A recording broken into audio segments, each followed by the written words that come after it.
Hi, and thanks again for joining me on another episode of Sealed for Good. Today, for something different, we're going to do a bit of Q&A based on some of the questions that have been coming through to our technical department, and thought I'd share these with you because they are common ones that we see around the place here, and they are more common discussion points with a lot of our contractor customers, specifiers and builders out in the marketplace. So I'm going to start with one of the common ones, which is about Dincel water tanks.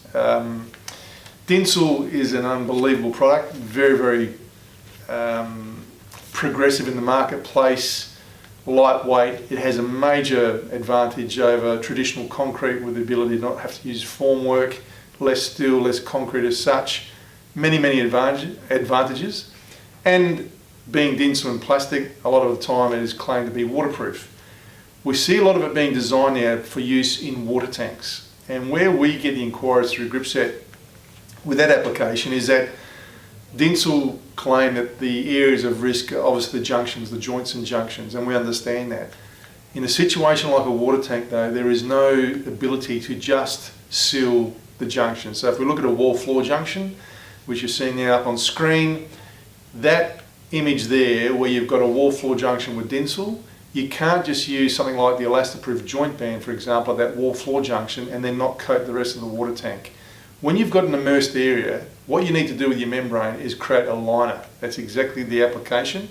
So it's important that when you are waterproofing a Dincel tank, that yes, you need to take care of those junctions, so the water floor junction and the internal junctions with something like our elastoproof joint band, but then you need to line the whole surface to where the point of water will be. So if the tank's been designed to be able to hold water to a maximum before the overflow section, then you need to waterproof the whole area and create that liner with a waterproof membrane and the whole floor. That is critical, and that's where sometimes we see it going wrong, where people will waterproof just the junctions, and then they find that water will find its way between the surface of the Dincel plastic and the membrane or the flashing, and then the leak starts. Dincel is a great product for us, Gripset, because we sell a lot of Gripset OP. With that, it's our surface primer for non-porous surfaces, and it's got phenomenal adhesion to Dincel. So if you're having to challenge, that challenge comes about where you need to waterproof a tank made of Dincel, and you are going to go with our recommendation. Our specification will be to firstly prime the Dincel surface with Gripset OP, let that dry, and then we have our elastoproof joint band used at the wall floor junctions. And then we'd use one of our immersed membranes such as C1P or Gripset 2P, which are both potable water approved and able to dry very quickly on a non-porous surface like that before the tank is in use for service. If you need more information on our tank specifications, please contact our technical department and we can give you that in writing. But really important to remember that with Dincel. Great product, we're seeing the usage of it now on the increase, but important for water tanks, that's the way you tackle it. If you have any Dincel inquiries with waterproofing, potentially where you might be terminating waterproofing externally, like on basement walls or retaining walls, we do have specifications for that as well. We might cover that in another episode, but please contact the tech department for that and we'll give you those details. The other one that comes up common for us, and this is one that we're seeing in the marketplace a bit, substrates that are new to the market. Now, things like Sky-On and lightweight materials, very well marketed and branded through Hardy's and make a big impact out there, but things like magnesium board or MGO board we're seeing out in the marketplace popping up more frequently, and we've had applicators contact us for both wet area applications internally, facades where they might have walling where that type of boarding is used, and also for external wet area decks.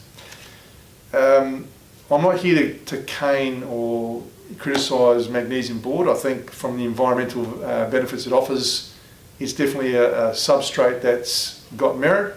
However, my advice to waterproofers and tilers is that you must have a specification or system from the manufacturer of those boards that gives you the recommendation on how you tackle it. And then you need to understand how that should be fixed. Okay, that is really important. As soon as you go and put your membrane or you start doing your tiling work or paint or rendering on a surface, you've accepted the surface, you are responsible. And so you need to have that, be very, very clear with that. If you're not, check with your client or your builder and ask them for the information. And if they don't have it, they need to indemnify you against anything. But my advice would be to stay away unless you have a spec that can confirm A, how that substrate should be fixed to the floor joist, and secondly, what sort of preparation is required. Now, we have had MGO used successfully with our Gripset systems, and normally, as I mentioned before, with a non-porous substrate like that, we use our Gripset OP primer before one of our membranes of choice. But you have lots of joints in there. You need to understand how they work, tongue and groove, what sort of movement they might be expected through different thermal changes. And again, if you're fixing tiles or screeds them, what they can handle. It is very, very important. You just don't, these are things that you need to get answers to early on in the piece before you actually find that they go pear-shaped and then everyone comes to site and having to fix things up. Brings me to my next point, which is another question that came through, and our guys are telling me that we're getting more of this in the market, and I'm very surprised because when I was in the industry starting out 30 years ago, before cement sheet really came to market, particle board flooring was used commonly for wet areas, particularly inside and outside. For some reason, we're seeing a lot more of it come up now, and waterproofers are coming to us asking for specifications on how they tackle that. Particle board flooring, I'm not going to go into the brands, but if there is a particle board flooring out in the marketplace that is specified and the manufacturer tells you it is designed for wet areas, again, I believe all timber, if it's recommended for wet areas, must be screwed and glued. Okay, don't just look for nail gun. This is not where carpet or vinyl is going over the top. You've got tiles going over it. Secondly, my recommendation would be that you use a reinforcement, a flexible elastic reinforcement, not a sealant bead, but something like our joint band over the joints of the timber and then at the wall floor junctions. And our specification would show that if there is a timber surface that is recommended for wet areas, we would be specifying our GC system, a full sheet, fully reinforced, can handle the movement, anti-fracture system. It is far superior than trying that with a liquid. However, we will tell our customers to move away and not even attempt to waterproof or tile over timber if it has not been specified for wet areas. That is the critical piece. And check out if it's for interior or exterior wet areas. There's a lot different requirements for a timber being used external than just internal. And I'll explain the reason why. You get a lot of atmospheric moisture externally. And I've seen particle board flooring outside that might be water resistant from the top, but when it has a lot of atmospheric moisture from the underside, it can have that mushroom effect. When that starts to happen, tiles pop and crack and you've got problems. So ensure that if you are going over timber, just like I said with the magnesium board, check that there's a specification for it, it's recommended and it's been fixed properly. If you need a specification for that, our guys can help you here. But very, very important to make sure that you are going over a surface that is suggested. Just because you've got a great waterproof system, you cannot over-specify the substrate manufacturer for what their recommendations are. That is a critical point that I want to highlight. And if anyone's got any questions on that or some feedback or photos that they're coming across, please feed them through. We've been seeing a few of those come through on our Facebook feed and also through emails that they've come through. We love that sort of stuff. It's a great conversation starter and we're happy to help and guide as needed. The photos coming up on screen now, you'll see the last question of the day. This came through our tech box recently about a underground water feature / fountain area, and it's a remedial job. And how would they tackle that? As you can see from those photos, it's pretty aged. It looks like there's been some other surface coating in there. At this point in time, we don't know whether that's bitumen or not, but check that out. But the important thing is that firstly, that substrate has to be cleaned and whatever was on there has to be removed. That's number one.